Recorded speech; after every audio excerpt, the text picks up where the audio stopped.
quarterback because this guy can tuck it, he can run it. I don't know if you've seen that many this year besides maybe like Manuel and a couple of others. Well, whatever plan we used against Manuel, we don't want to use that one this week.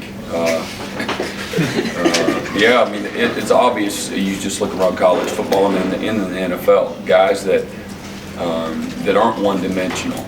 Some guys are just runners, some guys are just throwers.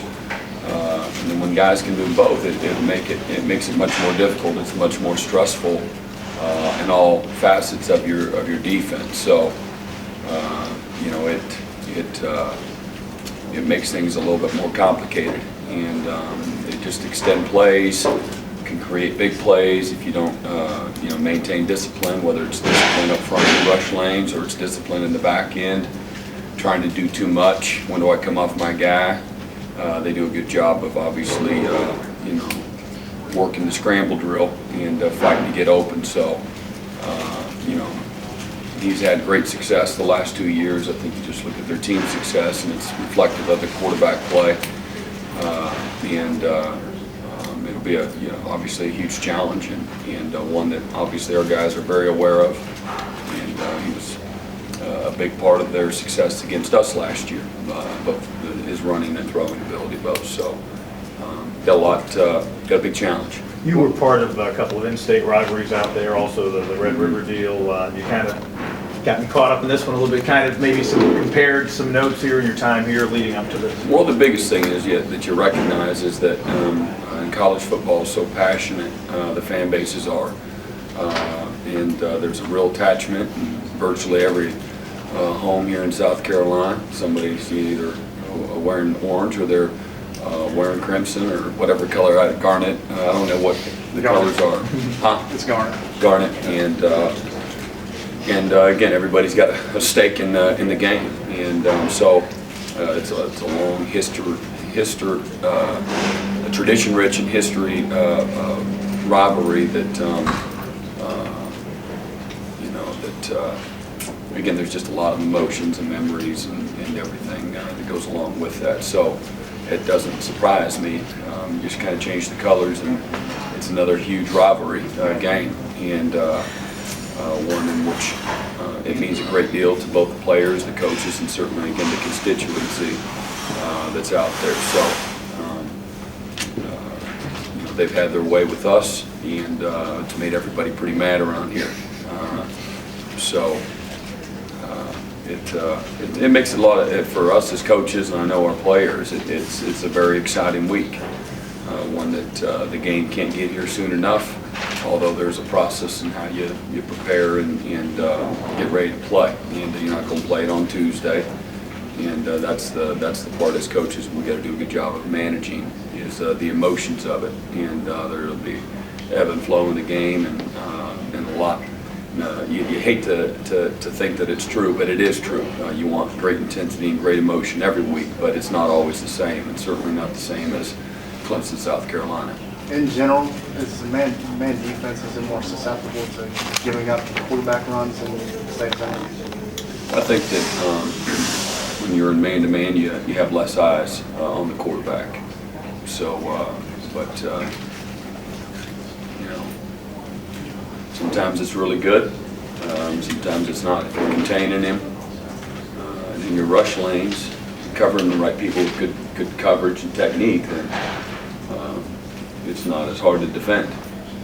When one of those things breaks down, and he breaks down in the pocket, and then he gets outside, or those types of things, that's when bad things can happen. So, but you do have more eyes on them in zone coverage. Is it more difficult with a guy like that when he starts moving around and rolling out? If he's a thrower, yeah, as a scrambler, and he is, we saw, for example, the guy from Maryland, which you would expect, but sometimes it's even with a veteran guy, that's the case in regards to what we said when he pulls it down. Come off your man, you can, let's come terrorize him, and because he's not looking down the field. The guy from Maryland. Some quarterbacks, have that tunnel vision, and they start to panic, and then you can really tee off on him. That's not the case here. You have to really maintain discipline. He can create a lot of big plays and again extend plays with his legs because he's got great vision down the field. Can you kind of evaluate how your linebackers have played this year, kind of the progress they've made? It seemed like they've emerged with, especially Tig and Spencer, something of the strength of this defense. I think that we've improved. Obviously, you're not satisfied. Like our leadership, our attitude. I think that's where it all starts off the field. The ability to manage things and understand what we're trying to do week in and week out. There's been growth there, improvement fundamentally. Been very pleased with that, and still working on getting better in that regard. And again, I think there's a toughness about the group that I've really grown to appreciate, and it's kind of developed, and our guys have really, where they like to practice and they like the process and how you invest and then they see the dividends of playing well on Saturday. So it's been an easy group to coach day in and day out, as a result. Coach, prior to last week, you were talking about how the defense was playing mentally more sharp and not making as many mistakes. Last week, do you think they took a step back against NC State? There wasn't as many mental mistakes. It was a very low mental mistake game, believe it or not. A guy, losing leverage in his coverage is what happened a few times. We did have a mental error on a touchdown that was wide open. That was a mental mistake, and I think the precision, broke down a number of different times from a defensive standpoint, and I thought that, but that's if you say it's just us, then you take away from them. And I thought the quarterback was very precise, really executed at times very well. I still didn't ever feel that the game was. I really felt we were in control, and maybe that's because we were really good up front. Our front seven was very sound and solid and aggressive and attacking and creating another line of scrimmage. I thought we had good pressure most of the day. There's sometimes he had more time than you'd like in some of the 7 and 8 man protections where they're, guys have got to be in good position in the back end. They're going to have some time to throw the ball deep, and you just got to stay on top of it. And we didn't do that well, obviously. 4 of their 6 touchdowns came on one-play drives. That's not good defense. That being said, keeping that in perspective, I think it also shows too that they consistently did not sustain anything. They got a drive here and a drive there, but we always answered. And you can't take those 4 one-play touchdown drives away, but you can say, okay, what took place here? And twice we just let guys run by us, and we didn't play with very good discipline on the sprint throwback after the 6-yard, I believe it was maybe a 6-yard throwback for a touchdown after maybe the pick. And then I put the defense in a bad call on the run play, on the one play after maybe that was after, was that a return? Something that was on the 16. Return off the pick. Yeah, something down on the 16-yard line, and they ran a zone play. Just put them in a bad position. I called it before they snapped the ball. I said this isn't going to be good, so it wasn't.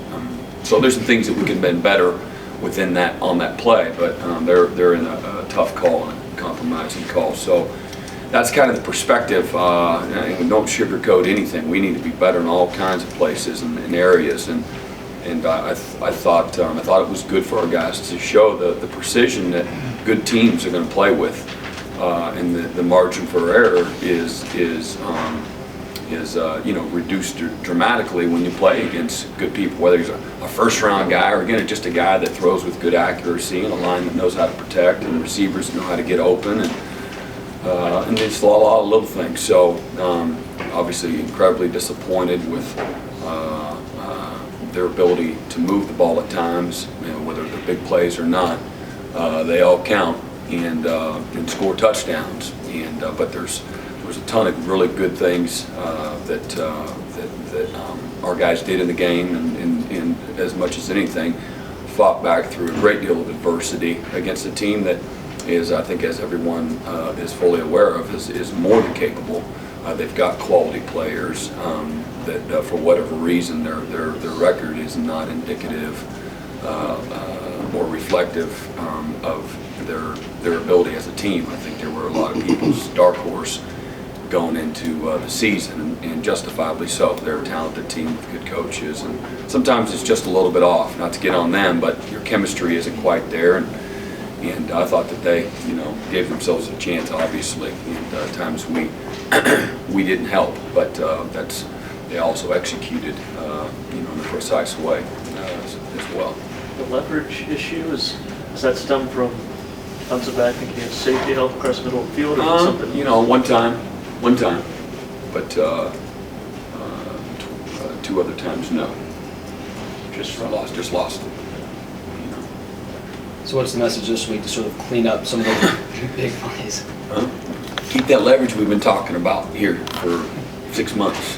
If you got outside, stay outside. If you got inside, stay inside. You can't all of a sudden, there's no magical more way to explain it. And I know you already know the answer to that, but you just got to continue to reaffirm, and demand and coach and teach those types of little things, and the trust that goes with it, and the sense of desperation that goes with it. And a lot of times, DBs, particularly corners, aren't challenged for a number of plays in a row. And when you start to relax, guys can run by you. So these guys are as capable of anybody that we play of doing that. And I know Coach Spurrier is well aware of that. So we'll be challenged that way. And, our guys are, I think that they'll look forward to that. And again, look for some redemption too, for the progress that we made, just in that area, just letting, again, guys run by us. I think there's ownership immediately, willingness to be coached, took full responsibility for it, and that's what you need to grow and improve from it, so that we gave ourselves a chance, going into this week. It's Beasley giving you a mismatch, a guy who could present mismatches? I don't know. When he gets in there, he's productive, but so he does have a knack for it.